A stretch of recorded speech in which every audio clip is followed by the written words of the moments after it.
Hi guys, তোমরা কেমন আছো? আশা করি সবাই ভালো আছো। আমিও ভালো আছি।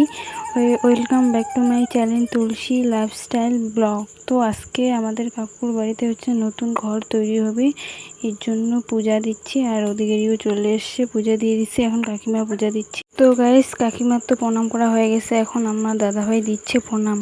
তো প্রণাম দেওয়ার পরেই তো নিয়মকানুন তো যত ছিল সব হয়ে গেল। এখন খুঁটিটা প্রথমে যে খুঁটি কাটবে ওই খুঁটিতে একটা হাঁড়ি বেঁধে দিছে। আর মিস্ত্রি আর আমার কাকিমা আর দাদাভাই মিলে খুঁটিটাকে উঠাই দিচ্ছে।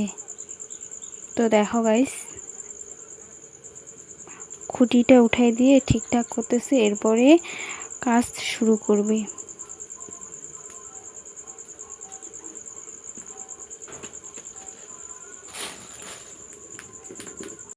তো গাইস, তারপরে আমি চলে আসলাম বাড়ি, আর এসে আম পারলাম কয়েকটা। আম পেড়ে এখন আমি আম ছুলতেছি। ছোলার পরে আমি আম মাখবো। তো এখন তো খুব গরম পড়ছে আর আম খেতে খুব ভালো লাগতেছে। তো আমি এখন মাখবো আম, আর আমার কাকিমাতে এসেই আছে আম মাখা খাওয়ার জন্য। তো দেখো, আমি আমগুলো ছোট ছোট করে কাইটে নিচ্ছি। তো কাইটে রেটে এখন আমি আমগুলো মেখে নেব।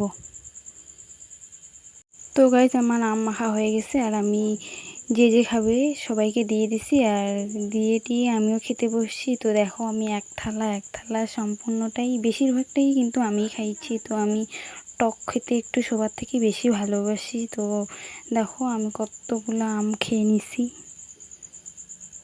তো আমার আম মাখা তো খাওয়া হয়ে গেছে।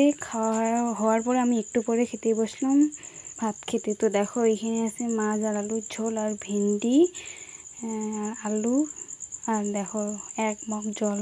তো গাইজ, এখন তো বিকাল হয়ে গেছে, আর আমি মাথা চিরুনি করে এখন আমি যাব ছাগল চড়াইতে। আর দেখো গাইজ, আর আমি ছাগল চড়াইতে চলে আসলাম। তো আমাদের 3টা ছাগল, এটা হচ্ছে খাসি আর 2টা পাঠি আছে। তো গাইজ, বাই বাই, দেখা হবে নেক্সট ব্লগে। আর কেমন লাগলো ব্লগটা জানিয়ে দিও কমেন্টে।